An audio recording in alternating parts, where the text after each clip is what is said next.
Ambroise Méjean, bonjour. Bonjour. Bon, donc on a compris, vous êtes le jeune des jeunes, les jeunes avec Macron, et vous allez tenir votre campus à Avignon ce week-end. Toute la Macronie se réunit, on va en reparler. Un autre jeune, si j'ose dire, qui a fait parler de lui hier, 18 mois de prison avec sursis requis contre Alexandre Benalla. Est-ce que cette affaire Benalla, ce n'est pas quand même une tâche sur le quinquennat Macron ?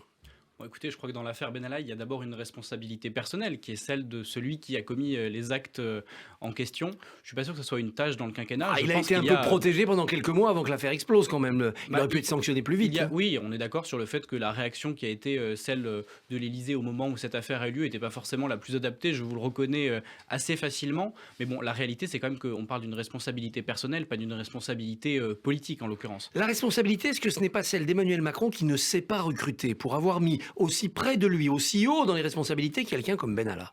Bon, écoutez, je crois que le président de la République a fait la preuve qu'il savait recruter depuis le début de ce quinquennat. Quand vous regardez les talents qui l'entourent, quand vous regardez les gens compétents qui l'entourent, je n'ai pas de doute qu'il sache le faire. Après, sur Alexandre Benalla, moi, la réalité, c'est que je connais Alexandre Benalla. C'est un personnage qui a fait la campagne présidentielle avec nous. C'est quelqu'un qui a fait son travail de manière intéressante et exigeante pendant toute la partie où moi, je l'ai croisé. Donc, et vous n'imaginiez pas un jour...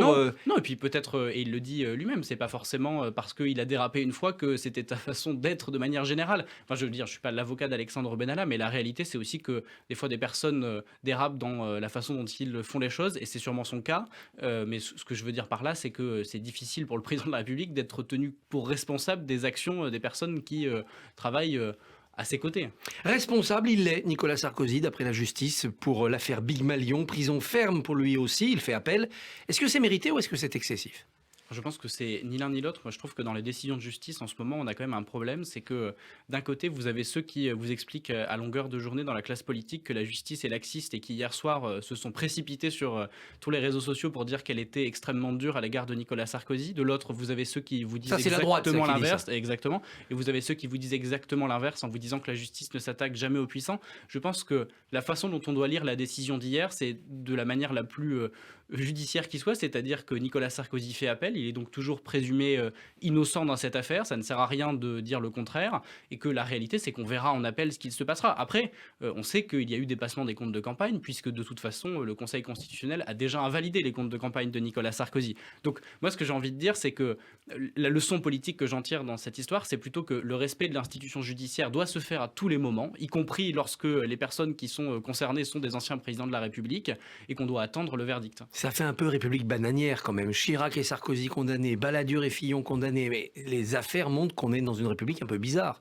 Ouais, il est possible qu'il y ait quand même un certain nombre de responsables politiques qui effectivement ne respectent pas les règles, mais vous remarquerez quand même qu'avec le temps, j'ai la sensation, notamment sur ces histoires de comptes de campagne, que les dérapages passés conduisent à une forme de respect des règles. De sobriété, on va dépenser moins ? On va dépenser moins. C'était déjà le cas dans la précédente élection présidentielle. Tous les candidats, aucun des candidats n'a atteint le plafond des comptes de campagne. Nous étions avec Emmanuel Macron ceux qui avons dépensé le plus, mais on était encore assez loin de la limite autorisée. Donc je pense qu'il y a cette attention qui est portée au respect des finances publiques. C'est l'avantage de la transparence dans la vie politique. Aujourd'hui, quand vous rentrez en politique et particulièrement quand vous êtes jeune, vous êtes conscient qu'à peu près tout est visible et qu'il sera difficile de cacher les dérapages que vous pouvez avoir. Et donc forcément, ça incite au respect des règles. Mais même si j'espère, j'ai quand même la sensation de devoir espérer que c'est pas uniquement la transparence qui fait respecter les règles, mais aussi l'évolution des mentalités. Pensez que dans votre génération, il y aura moins de dérapages. Les affaires Cahuzac, ces affaires-là, tout ça, on ne les verra plus. Bah, je l'espère en tout cas. Enfin, moi, j'ai pas l'intention de déraper à titre personnel et je pense que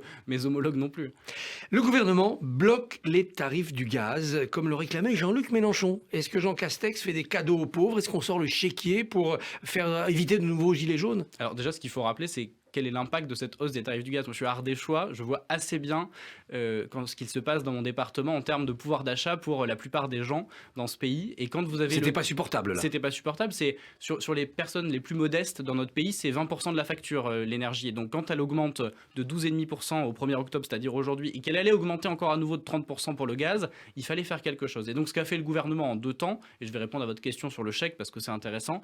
La première réponse, c'était le déploiement du chèque énergie, donc 100 € supplémentaires pour 6 millions de foyers, enfin de ménages. Ça ne suffisait pas. Ça ne suffisait pas parce que ça permet d'encaisser la hausse d'octobre, justement, mais pas forcément celle à venir. Et donc, blocage des prix pour la hausse de novembre et de décembre. Mais ce qui est intéressant, c'est que ce qu'a annoncé le Premier ministre, c'est déjà la hausse du chèque énergie de 100 €. Elle est compensée intégralement financièrement parce qu'elle coûte 600 millions d'euros. Mais 600 millions d'euros, c'est aussi la hausse des recettes de la TVA sur le gaz avec l'augmentation des prix. Donc 0 €, pas de carnet de chèques.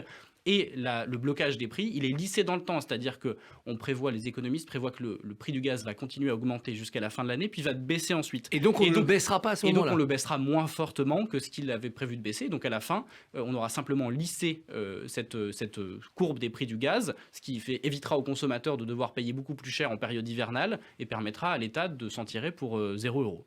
La réforme de l'assurance chômage entre en vigueur aujourd'hui. Est-ce que c'est bien le moment, en sortie d'épidémie, de compliquer la vie des chômeurs ? Alors déjà, il faut dire que cette réforme, elle a deux objectifs. Pas de compliquer la vie des chômeurs, ça fait pas partie des quand objectifs. Même, moins de droits, moins d'indemnités pour les cadres. Je vais commencer par le côté qui m'intéresse le plus, parce que souvent on l'oublie, c'est le fait que cette réforme, elle pénalise l'usage des contrats courts par les entreprises. C'est-à-dire que ça c'est pour plus tard, c'est pour 2022, oui, mais disent les syndicats.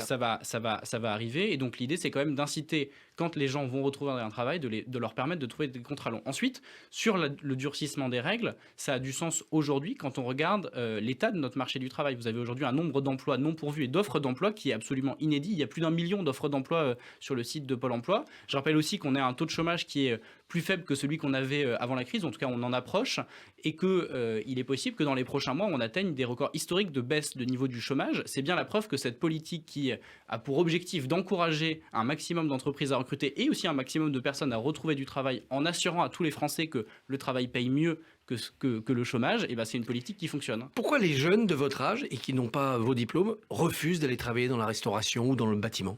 Je pense qu'il y a plusieurs choses. La première question, c'est peut-être celle des salaires et des conditions de travail. Il faut augmenter les salaires. Je pense qu'il faut que les patrons, oui, aient cette responsabilité-là. Le gouvernement a déjà aidé en partie, puisqu'on a augmenté, vous le savez, massivement la prime d'activité, qui est quand même le dispositif qui permet pour les personnes qui retrouvent un emploi et qui est proche du SMIC de bénéficier d'une hausse de pouvoir d'achat. Mais je pense que les patrons doivent faire un effort. Effectivement, si on veut qu'un métier soit attractif, il faut qu'il soit payé au niveau. Et on a tous bossé, enfin moi j'ai été serveur, on a tous bossé dans des métiers de la restauration ou connu quelqu'un qui l'a fait. C'est pas les conditions les plus agréable de travail.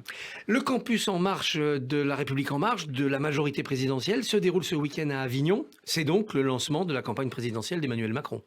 C'est pas le lancement de la campagne présidentielle d'Emmanuel Macron, c'est le lancement de la majorité dans cette campagne présidentielle, parce que avant que le président de la République ne se déclare candidat, et j'espère qu'il le sera, c'est lui qui le décidera, mais nous on le souhaite, eh bien la majorité a un travail à faire, c'est-à-dire défendre le bilan de ce quinquennat, et on a commencé à le faire depuis le début de cette rentrée, et on le fera ce week-end. Il y aura 4500 personnes réunies à Avignon, et je note avec un plaisir non dissimulé que tous ceux qui nous expliquaient depuis quelques années que la République En Marche n'existait pas, n'ont pas à ce jour réuni 4500 militants dans un palais des congrès. Il y a 4500 militants, mais reconnaissez que la République En Marche a raté son implantation lors des élections locales. Vous n'avez eu pratiquement aucun mandat. Oui, je vous parle en connaissance de cause. J'étais candidat aux élections régionales en Auvergne-Rhône-Alpes. On a été éliminé au premier tour, donc je vais pas vous mentir là-dessus. Par contre, ce qui est intéressant, c'est que la majorité présidentielle, c'est pas que la République En Marche. C'est d'ailleurs le sujet de ce week-end. Il y a dans la majorité présidentielle des partis ou des personnalités qui ont des ancrages locaux. Le mouvement démocrate par son histoire, mais aussi, et c'est plus intéressant, tous ceux qui ont rejoint Édouard Philippe. Regardez tous les maires qui se rassemblent autour d'Édouard Philippe, qui sont des maires de villes conséquentes et qui ont cet ancrage local. Et donc cette majorité présidentielle, dans sa diversité, elle a à la fois la modernité qu'a pu apporter la République En Marche à la vie politique, mais aussi l'ancrage local de personnalités qui ont fait le choix courageux de soutenir le président de la République contre leur famille politique. Et vous êtes favorable à la fusion, au rapprochement de toutes ces composantes de la majorité dans une maison commune ? Oui, j'y suis favorable parce que je considère qu'il faut de la clarté pour les Français. Aujourd'hui, quelqu'un qui s'engage en politique et qui a envie de soutenir le président de la République, j'ai pas envie qu'il ait à se dire il faut que je choisisse telle ou telle boutique. Ça n'a pas d'intérêt, parce qu'à la fin, nous avons à peu près la même vision, les mêmes objectifs et la même ambition pour le pays. Et donc, il faut que chacun puisse conserver sa forme d'indépendance, c'est-à-dire je pense que chacun doit pouvoir continuer à exister à l'intérieur de cette maison commune, mais que si les Français ont envie de rejoindre une dynamique globale, ils puissent le faire et qu'il y ait de la clarté dans l'offre politique. Édouard Philippe va créer son propre mouvement. Vous pourriez en être adhérent ? Je ne pense pas, parce que c'est pas ma sensibilité au départ, je suis plus Pourquoi? Trop à droite? je suis plus issu moi, je suis plus issu de la social-démocratie, donc je me sens pas forcément, plus proche d'Édouard Philippe que je ne le suis, déjà actuellement. Après, la réalité, c'est qu'Édouard Philippe a été Premier ministre pendant 3 ans et que je suis extrêmement satisfait, à titre personnel, mais aussi à titre politique du travail qu'il a pu faire. Donc, je n'ai pas forcément vocation à rejoindre son mouvement, mais si j'y suis invité, je serai avec plaisir présent au Havre la semaine prochaine, hein. Il a fait une proposition. Il veut porter l'âge de la retraite à 67 ans. Il considère que c'est nécessaire pour financer notre système de retraite. Vous approuvez cet âge? Typiquement, un point de désaccord que j'ai avec lui, je pense que à l'heure actuelle, le relèvement du niveau de départ, enfin de l'âge de départ à la retraite à 67 ans, c'est une proposition qui est plus radicale que ce que je peux porter. Je pense que d'abord, avant de parler du décalage de l'âge de départ à la retraite, on doit parler de la redéfinition du système de retraite tel que nous l'avions promis dans la réforme des retraites et notamment la fin des régimes spéciaux, mais aussi le fait d'avoir une retraite par points pour avoir de la clarté, supprimer les 42 régimes différents pour que les Français y comprennent quelque chose. Et oui, il y a la question du financement qui se pose, mais à titre personnel, je trouvais que la solution, d'ailleurs portée par Édouard Philippe pendant qu'il était Premier ministre, de l'âge pivot, avait plus de sens parce qu'elle permettait ce décalage progressif et non pas un décalage brutal de l'âge de départ à la retraite. Les Verts ont ouvert leur primaire aux jeunes Français de 16-18 ans. On pouvait voter à la primaire à 16 ans chez les Verts. Est-ce que vous êtes favorable au vote à 16 ans? Non, et c'est peut-être paradoxal quand on est jeune, mais je vais vous dire pourquoi.